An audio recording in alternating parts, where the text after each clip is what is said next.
बिस्मिल्लाहिर्रहमानिर्रहीम, अस्सलाम वालेकुम। व्यूअर्स, रात के अंधेरे में खलीज के आसमान पर मिसाइलों की चमक, फिजाई दिफाई निज़ामों की घन गरज और दुनिया की सबसे अहम तेल की गुजरगाह आपनाए हुर्मस के गिर्द दोबारा जंगी माहौल। अमरीकी सदर प्रेसिडेंट ट्रंप ऐलान करते हैं कि अमरीका ने ईरान के खिलाफ बड़े पैमाने पर कार्रवाई करते हुए तकरीबन 140 फौजी अहदाफ को निशाना बनाया। नाज़रीन, बैनुल-अक़वामी मीडिया रिपोर्ट्स के मुताबिक अमरीका ने आबनाए हुर्मस के अतराफ ईरानी मिसाइल लॉन्चर्स, ड्रोन तनसीबात, फ़िज़ाई दिफाई निज़ामों और IRGC से मुंसलिक अहदाफ पर हमले किए। बाज़ रिपोर्ट्स में बंदर अब्बास और जनूबी साहिली इलाकों के करीब धमाकों और फ़ौजी सरगर्मियों का जिक्र किया गया। सदर ट्रंप ने कहा है कि अमेरिका आबनाए हुर्मस को बंद नहीं होने देगा। अगर ईरान ने हमले जारी रखे तो जवाब मज़ीद सख्त होगा। दूसरी तरफ ईरानी सरकारी ज़राए और पासदाराने इनक़लाब के मुताबिक जवाबन बहरीन, कुवैत, उर्दन और दीगर खलीजी मकामात पर अमरीकी फ़ौजी तनसीबात को मिसाइल्स और ड्रोन से निशाना बनाया गया। कुछ ममालिक ने कहा है कि हमले फ़िज़ाई दिफाई निज़ाम ने नाकारा बना दिए, जबकि बाज़ जगहों पर धमाके और मलबे गिरने की इतलात भी है। ईरानी सोर्सेज ने यह दावा किया है कि उन्होंने जॉर्डन और कुवैत बल्कि बहरीन में अमरीकी अड्डों के कमांड एंड कंट्रोल मरकज़ और उनके फ़ौजी एसेट्स को शदीद अंदाज में निशाना बनाया। अहम बात यह है कि ये तमाम नुकसानात और दावों की आज़ादाना तस्दीक मुमकिन नहीं। जंगी सूरत हाल में यही सबसे बड़ा चैलेंज है कि इतलात तस्दीक होते होते बहुत अरसा लग जाता है, लेकिन ये दोनों तरफ के दावे हैं और उस हवाले से मीडिया रिपोर्ट्स हैं। ईरानी क़यादत ने वाज़ेह किया है कि अगर अमरीकी हमले जारी रहे तो ख़ित्ते में मौजूद अमरीकी मफादात महफूज नहीं रहेंगे। ईरान मुसलसल ये मौक़िफ़ इख्तियार कर रहा है कि वो अपनी खुद मुख्तारी और दिफाई सलाहियत पर कोई समझौता नहीं करेगा। इसी दौरान ईरान के स्पीकर ने अपने एक ट्वीट में बड़े वाज़ेह तौर पे कहा था, और उसमें जो आर्टिकल 5 या क्लॉज 5 है MOU की, इस्लामाबाद मुआहिदे की, उसकी शिक को भी वहाँ पे उन्होंने अपने ट्वीट में रेफ़र किया और ये कहा कि ईरान बेसिकली ज़िम्मेदार है आबनाए हुर्मस को खुले रखने का, और इस हवाले से अमेरिका की तरफ से कोई भी कार्रवाई वो किसी सूरत में काबिल कबूल नहीं है।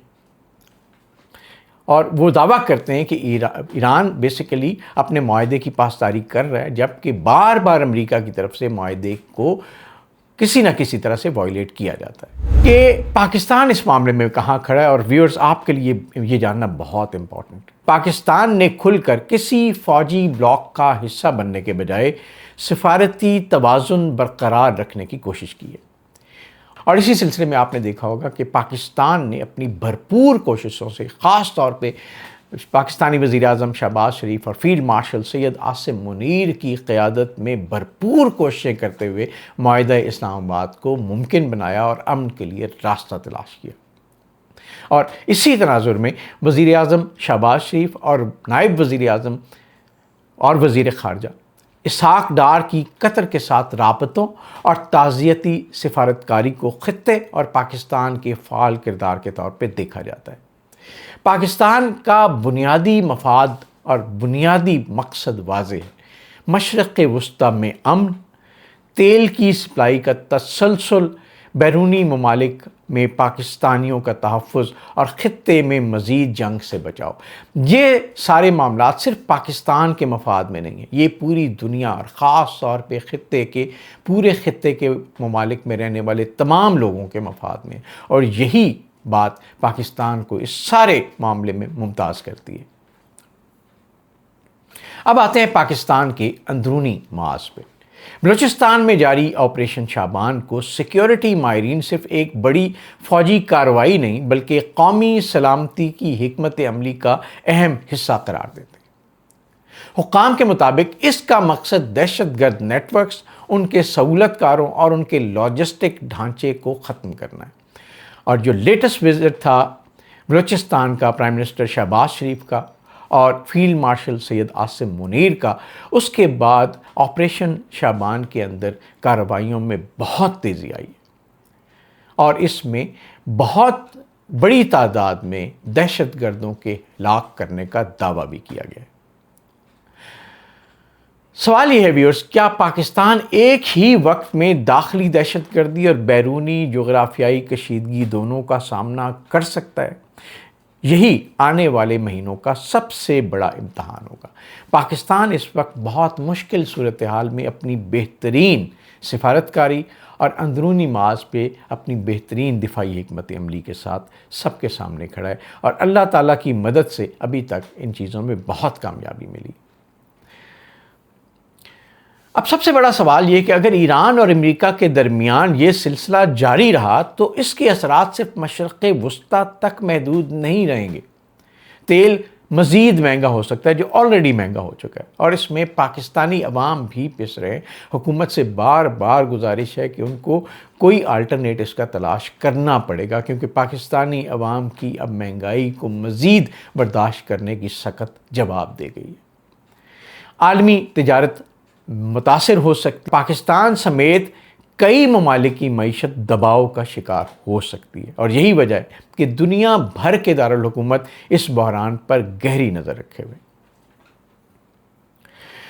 دوستو، خلیج میں میزائلوں کی گونج ہو یا بلوچستان میں دہشت گردی کے خلاف جنگ، ایک بات واضح ہے، 2026 صرف ایک سال نہیں بلکہ عالمی طاقتوں کے درمیان نئے توازن کی جنگ بنتا جا رہا ہے، اور اس جنگ کے اثرات کئی برسوں تک محیط رہیں گے۔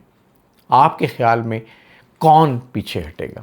امریکہ، ایران، یا سفارتکاری اس بحران کو روک لے گی؟ اپنی رائے کامنٹس میں ضرور لکھے گا، اس دعا کے ساتھ اللہ تعالی ہم سب کو اپنے حفظ و امان میں رکھیں اور اس خطے کے عوام کو خوشحالی نصیب فرمائیں، بلکہ پوری دنیا کو خوشحالی نصیب فرمائیں۔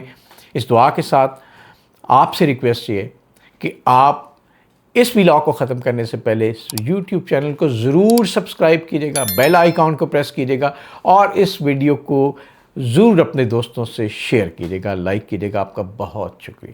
السلام علیکم دوستو، میں ہوں سہیل سمیر۔ اگر آپ صرف خبر نہیں بلکہ اس کے پیچھے چھپی حقیقت، عالمی سیاست، جیو پولیٹکس، حالات حاضرہ اور دنیا میں ابھرتے ہوئے واقعات کو سمجھنا چاہتے تو یہ چینل جو ضرور دیکھیے، فوکس وتھ تصدق کے لائن، جہاں آپ کو ملے گا حقائق پر مبنی تجزیہ، مثبت سوچ، وہ بصیرت جو آپ کو بدلتی ہوئی دنیا کے ساتھ ساتھ آگے بڑھنے میں مدد دے گی۔ تو ابھی سبسکرائب کیجیے، بیل آئیکن دبائیے اور بن جائیے اس بڑھتے ہوئے خاندان کا حصہ، کیونکہ آنے والا کل وہی سمجھتا جو آج دنیا کو صحیح زاویے سے دیکھتا۔